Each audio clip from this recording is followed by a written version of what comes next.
Bonjour and welcome to your weekly dose of the best comics. 5 of the best for the deep dive, and 5 of the also. And I've got a little whinge of the week this week. Don't do it every week, but I've got a little whinge. So that's something for you to look forward to, isn't it?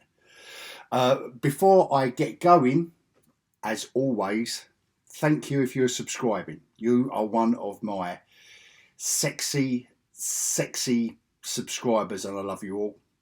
If you're not subscribing, watching, I still love you, but just a little bit less than the ones that subscribe. So if you do fancy it, please press that button. It does help the channel, helps me get my videos out to a wider audience, etc. You know the score. And comment if what I'm talking about. Please let me know what you're reading. If I'm not mentioning it. Because I only review the stuff I'm picking up. I don't do a review of every single thing on the shelf because, as you can probably understand, I would be moaning more than talking about the good stuff. And there is plenty of good stuff in the comic world at the moment. I know if you had a quick scan across YouTube, you'll always find that copy of something that's crap, or that copy of something that, oh my God, they've gender swapped. And there is plenty of that about, but there's plenty of good stuff. And that's what I try and concentrate on. I have introduced my little whinge of the week because, I've got to just get it out of my system somewhere, haven't I? Let's get on with it. Right, my top 5 for this week. First off, Transformers. Still consistently good. And in the hands of Daniel Warren Johnson, we've had 4 issues of him writing it, him drawing it, and you can tell he's putting his heart and soul. You can tell it's a passion project for him. And like I've said before, I was never a big fan of Transformers, apart from the films, so I wasn't into the toys and cartoons way back when. But the films I like, and that I definitely like. I'm a big fan of this book. A very, very big fan. If you followed my channel for any length of time, this is such a superb, and it's winning a couple of awards as well. I did notice it won an award for something, and deservedly so.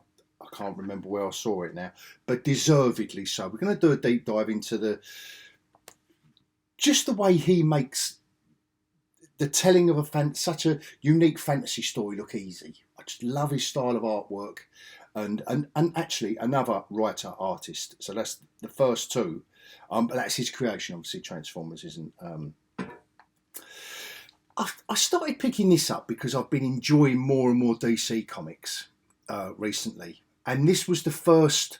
This was like a little opportunity to jump on. It's the first part of the Bizarro, Bizarro story arc, and it's written by it is Jason Aaron, isn't it? I know it says Aaron on the kit. Yeah, he 1 minute he's great, 1 minute for me, 1 minute he's great, 1 minute he's not. With Jason Aaron, but that is good. Art is good as well. So we're going to do a nice deep dive on all those 3. And we're going to do a deep dive on this bad boy that come out this week. Oh, yes, this was the big one, wasn't it, gang? This was the big one. Does it deserve to get excited about? Well, yes, it does, because it's in my top 5, isn't it? So, Amazing Spider-Man has been in my whinge of the week. So I'm not happy with the Spider-Man side of things over at Marvel at the moment. This comes on the back of Ultimate Invasion. And my old mate Paul, at Comics and Fantasy in Hornchurch, Essex, hello Paul, he rated this as his book of the week. But I tell you what, I'm with him on that. I'm with you all the time, Paul, to be fair. We don't disagree on a lot. But this just pipped it, and this is a surprise. This was a shocker for me. That would have got my book of the week if it wasn't. And this might raise a few eyebrows and create a few gasps in the audience. This is my book of the week. Yeah, and I'm not joking, guys. Zorro. Now, I'm a sucker for Sean Murphy's artwork for a start. I have been praising his plot holes comic as well, which is with Massive as well. Creator owned, creator created. And he's followed it up with this. I don't know where he gets the time, because it's not like his artwork is a rushed style, but my God, he's pumping them out. That, I'll show you why. It's an unexpected take on it, which I've got to admit, I just really, really enjoyed how they've modernised it, and I literally, and I mean that in the literal sense. He brought Zorro into the modern age, and I love the way they've done it. I really do. Cracking first issue, and the Ultimate Spider-Man. You know, before we'll do the deep dive and have a look at the artwork, but the Ultimate Spider-Man is a great issue one, a great establishing issue one, but you don't see a lot of Spider-Man. It has to be done because it's off the back of Ultimate Invasion, so there's a lot of explaining to do there. So I do get it, and like I say, it's in my top 5. So I'm not saying in any way that diminishes it as a comic, but there might have been a way to get a bit more of an exciting issue one there. So that's my only that's my only, you know, well, no, that's the only thing. I was going to say criticism. It is, because I'm talking about it, but that's the only thing it lost credit for, and just didn't make it into book of the week. Sorry, guys, but we're going to have a look at it anyway. Right, the next lot is just I'm just gonna give them a quick shout out. Sacrificers, as always, spot on, getting better and better. You get over the first, well, not get over the first 2 issues, but third issue onwards, it really has. It's really cracking along. This got better and better also. This is the last issue, 6 issues. Another great graphic novel this will make from AWA, which are really getting a glorious library together of such an eclectic mix of genres and styles and storytelling techniques and artwork. They really are worth a look at, AWA, as an independent comic publisher, if you haven't already. I didn't know whether I was going to like this or not. It's just at the moment, it's just a traditional kind of detective agency. He's an ex-MMA fighter, or, you know, cage fighter, whatever you, and she's an ex-copper with a backstory. Good start.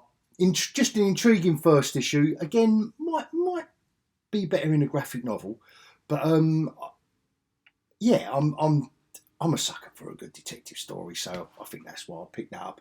But it was worth it. This was worth it as well, with this latest Blade storyline. It might be stretching out. My only complaint is they might be stretching it a bit thin in places up to this issue, but this was a nice time with where the Hulk is at the moment, and that they've put the Hulk firmly, and that was my comic of the year last year. If you haven't watched my previous videos or that particular video, link at the end of this one if you want to catch that one for my top books of the year. And a nice crossover with Blade. Yeah, just enjoyed Blade, you know, and the Hulk together, like not your typical team up. And this last one isn't one of my typical shout outs, to be fair. This is more for nostalgia reasons, really. Ian Kennedy passed away last year, and he was quite a prolific artist in the UK from the 60s onwards, and he'd done a lot of war comics. And in my earlier life, I did do I had some stories published. I wrote some stories for Commando war comics, so I've kind of got a soft spot for these war stories, and I've loved this guy's artwork. He done a lot of covers. He did some work for 2000 AD as well, but he was mostly known for his war comics. Ian Kennedy, and that come out this week, and just thoroughly enjoyed it. More for a nostalgia kick for me, rather than recommending it to you guys, unless you did want something, say, a bit quirky and offbeat. If you're just purely into US comics, then that probably isn't going to hold any interest for you, and it might come across a bit old-fashioned. But for UK comic book readers, particularly of a certain age like me, of a certain vintage, you will find that a great little a bit of nostalgia. That. So that was my five for the deep dive. 5 recommendations also. And now the whinge of the week. This thing.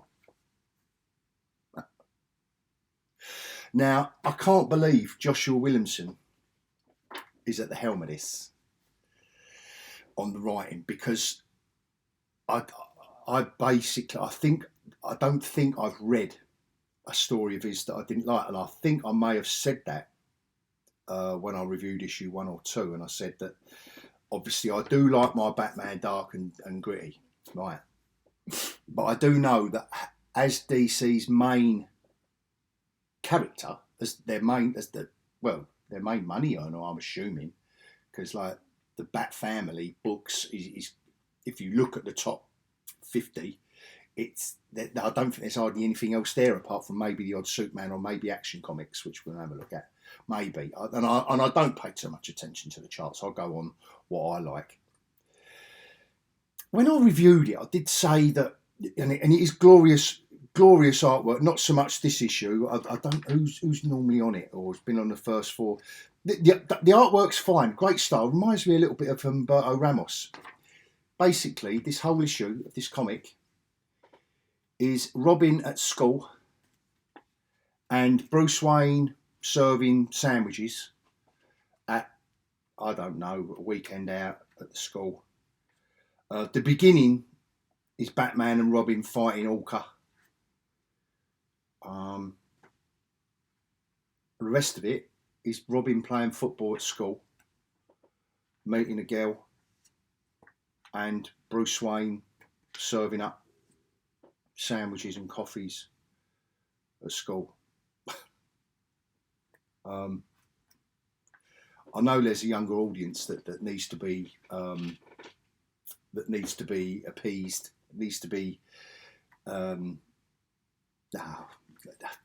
I also picked up Batman and Scooby-Doo Adventures this week. That was better than this. At least it romped along and it had a great story arc in a circus tent and involved Nightwing. Batman wasn't hardly in it, but it was called Batman and Scooby-Doo. That was better than that.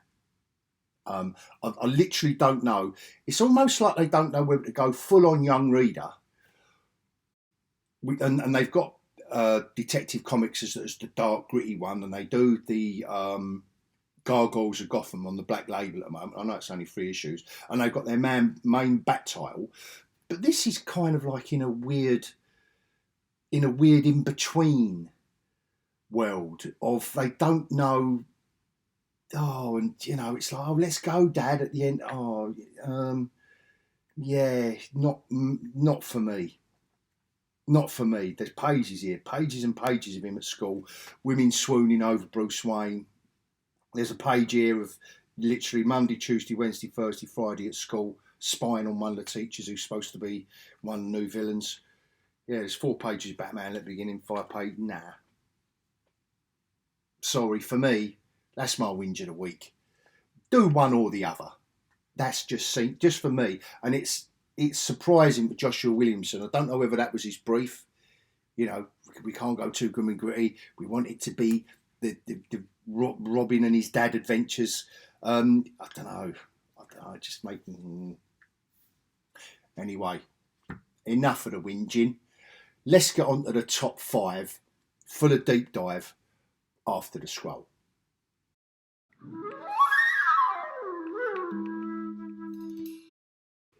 So first up, Transformers. Like I said, consistently good with 4 issues in. Daniel Warren Johnson, the writer artist, Mike Spicer on the colouring, Russ Wooten on the layering. Combined is making for a glorious a glorious read. This really is. They've got they've obviously got the human characters that we've come to, expect in a Transformers story. To make, to give it his heart. Otherwise, it's just a bunch of robots fighting, and they put them squarely in the middle. But the pacing, as you can see, the pacing of this story, it just doesn't let up. There's so much going on. Here's our main character being taken to the hospital, and the Decepticons, obviously, Optimus Prime arriving just in time. He's lost an arm in previous issues. I just love the way he's doing the effects shots, for want of a better word.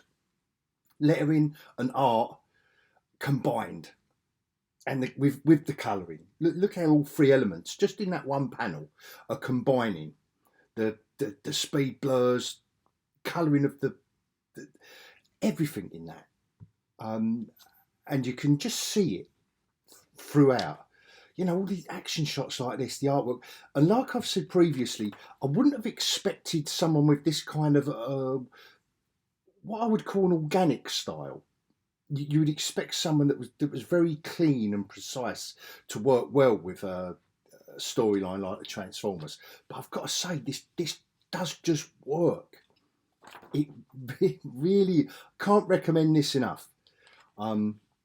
And particularly if you've liked Transformers, then this is kind of also just a slightly new skew on it. A skew on a familiar story. All the familiar tropes there, enough to keep the old fans happy, I believe. Anyway, like I said, I'm not an old fan, so I can't really speak. But I mean, now I'm looking at these pages. They're quite crammed with panels, but this story, these comics that he's done, this is the fourth one. They really do romp along. They really do.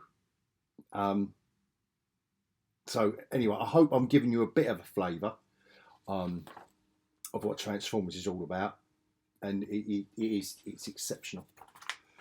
If only the top two could do stuff of that quality. Never mind.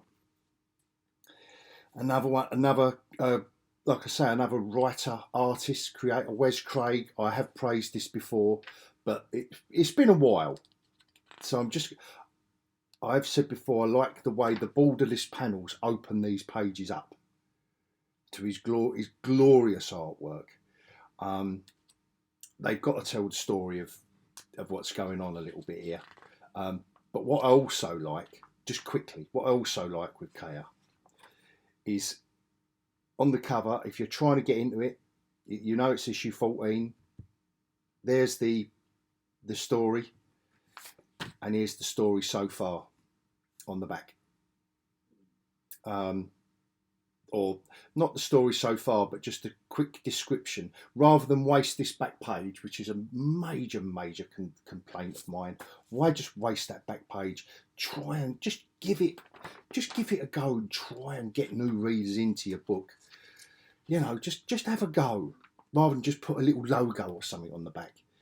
But this is just great stuff. Our two main characters, and this artwork, just because he's created it, and he's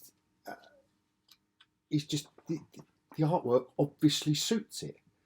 Set squarely in a fantasy realm, no multiverses, no other planets, no other anything other than this story. There's robots being called into a city to guard the new kind of lord or king, whoever he is, and they're trying to kidnap. They're trying to get hold of one of the members of the rebellion against this king. That's basically the story of this issue. He's crammed all that into this issue. They set it up last issue, and that's what's going on in this issue. He just knows where and when. He just knows where and when to set up. Just that action, just that panel. A great artist and a good storyteller as well. Good storyteller. It's had me hooked since issue 1. That it's such a fresh style, such a fresh art style. even to the colouring on the cover. I mean, why leave them blank? But it just draws your eye to them. Same as the, just whited out like the title. This was very impressive. They have been making, DC have been doing, they've done a great job of Wonder Woman as well, just while that advert's there. But they've doing a great job of Superman and Green Lantern and Green Arrow and Shazam, funnily enough. Their new Dawn of DC, and I hope they do keep it up. But this, like I say, great art as well. They've obviously got one of their top artists on it. In the same, in that kind of, that clean, fresh style like Dan Mora, or who's the other one? Simone. I'm trying to think of John Timms. Look at this stuff. That's what we want. This is what we want in a superhero comic. And Jason Aaron can do it. He can do, exactly this. Exactly this. And when he's on form, Jason Aaron, like I say, he can bring us something different rather than something cheesy. And this is different, and this is really good. This fight scene and how he describes it between Superman and Zorro, and there's something wrong with him. That's where the story is. That's how the story is set up. There's something wrong with him, and he comes to Earth. Look at this, beautiful stuff. Absolutely beautiful stuff. Yeah, thoroughly recommend that. And I am late. I know I'm late to the game. In that 1,060 issues late. But I've never been a big DC fan. But if you're picking up modern comics or you're picking up the odd graphic novel, that looks like that'll be stonking. And I will go backwards.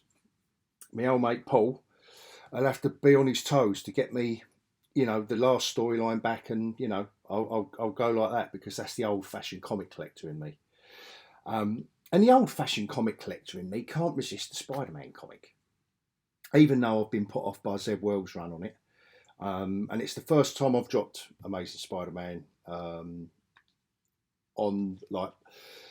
my own, but with my own kind of, just dropped it rather than having to stop it for living a life and other things. But anyway, this is a great comic. Now, I've kind of got it in here because it's the big book of the week, of the month, of the year so far, to be fair. Beautiful artwork by, it's Checchetto, isn't it? Oh, you know what I'm like with names by now, guys. Sorry, I'm not more slick. Yeah, Marco Checchetto. His artwork is absolutely sublime in this one. He's really, he's really kind of, it's the best art he's come up with, I think. Not that any of his artwork's been bad, and it is this kind of stuff where you realise where the good artists are and where the bad artists are, and they're not just drawing muscle bound, steroided superheroes where you can get away with stuff, but they're drawing real people. And I love the take on JJJ. Back to as you can tell, Pugger, as you can tell. There's a lot to Uncle Ben. Look, we're post Ultimate Invasion now, don't we, guys? But as you can see, there isn't normally. I would have. Here's old Matt Murdock here. This is a world without superheroes. This is the setup post Ultimate Invasion. If you haven't got Ultimate Invasion, I would recommend getting that before reading this, or I think they do explain enough in this, but Ultimate Invasion is worth getting anyway, overall. And if they're going to expand it out this way, I think I will reread it, because this was a great start to a kind of a new, fresh approach to having Uncle Ben around, Peter Parker without powers, because obviously within, spoiler alert if you haven't read Ultimate Invasion or this yet, spoiler alert. Obviously this is a world without superheroes, so Peter Parker senses that there's something wrong, but we don't know what. We know Spider-Man's on the cover, so we know it's going to lead to him becoming Spider-Man again. But it is a fresh take. We've got Uncle Ben there, which I thought might irritate me, but it doesn't. How they've done it, and I like to see JJJ back as how he should be, not a Wally like Zev Wells writes him. Yeah, thoroughly enjoyed it. And sorry, Paul, that didn't get to my number one, but you were right. Without this bad boy this week, it would have been my book of the week, just for the pure setup and excitement and hype surrounding it. But I don't know why, but this was just glory. This just came out of left field and hit me. I bought it not because I'm a Zorro fan, but because I'm a Sean Murphy art fan. And this, as always, you can see, he's on. This isn't, like I say, his style isn't a rushed style. That's why, like, he's doing plot holes. He's doing this, and that's straight off the back of the Batman stuff he was doing. Unless he's got a lot of this in all stacked up in advance. He's been beavering away. And it starts off a while back, and then gets brought right up into modern times.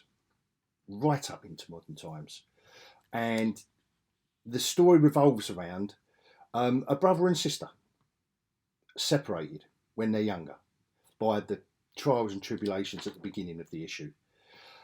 And I just like the way they've set this one up, and they've put it right in the middle of drug barons and gangsters, right in the middle. All the classic tropes. Look, he's called Truho as well.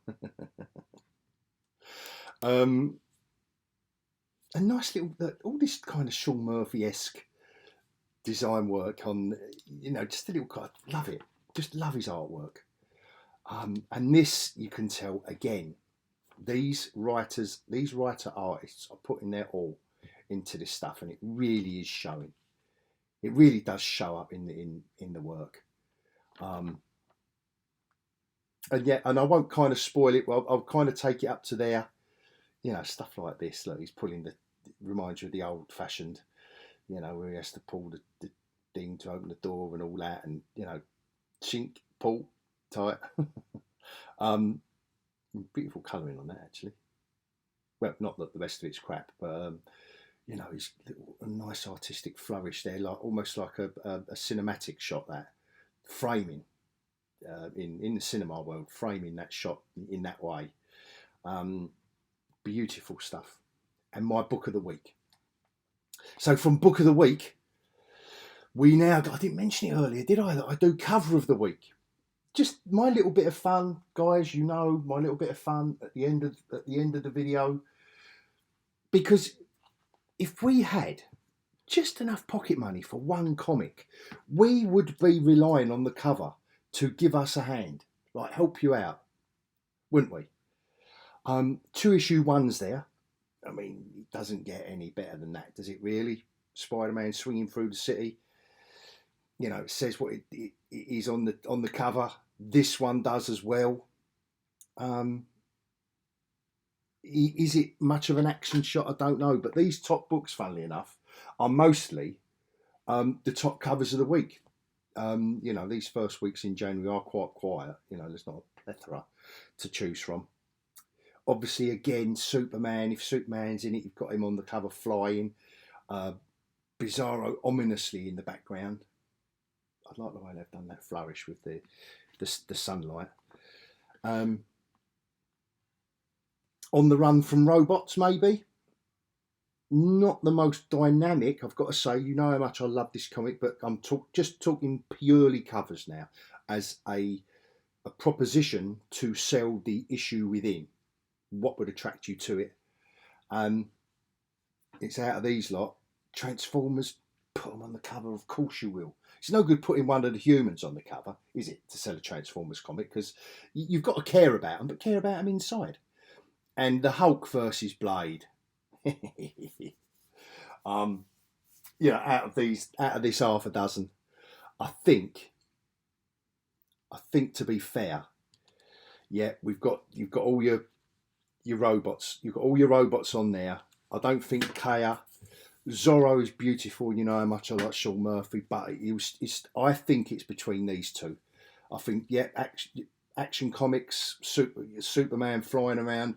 Yep, Spiderman, great. You've put him on the cover, but I must admit, unless I was a big Spider-Man fan, I would have gone. If these two were on the spinner, do you remember the old spinners? And I was a kid and I only had pocket money for one comic. I think I would have gone maybe Spider-Man, because you can't, and maybe Superman. But this is where it gets difficult, isn't it? Because I'm talking about the something quite personal to you. Anyway, the last two, I think it's got to be this. I think it's got to be Blade this week. It's got all the robots on that, but they are just kind of standing there, aren't they? Whereas Blade is actually going for the Hulk, and the Hulk is not happy about it. And I think that would have made me pick this one up first. And I would have gone straight to the fight. And everything around it is great, but I would have flicked forward in this comic book off the spinner rack, and I would have gone straight to the fight. So that, for me, guys, is my cover of the week, and I hope you enjoyed that deep dive and me, look at the best comics. It's my favourite time of the week. New comic book day.